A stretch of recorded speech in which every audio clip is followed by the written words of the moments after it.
In this tutorial, we are going to show you how to improve the touchscreen sensitivity on your Galaxy A33 5G if your phone isn't as responsive as before.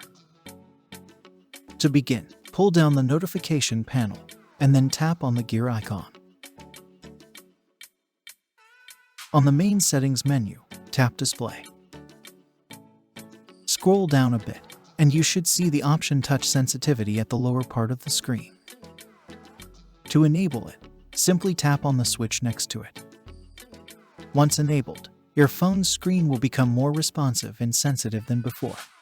That's why if you haven't enabled it yet, make sure to tap the switch next to Accidental Touch Protection. This is to prevent your phone from executing commands on its own while it's in your pocket or purse. And that's how you improve the touch sensitivity of your phone's screen. We hope that this simple tutorial can help you in some ways. Please support us by subscribing to our channel. Thanks for watching.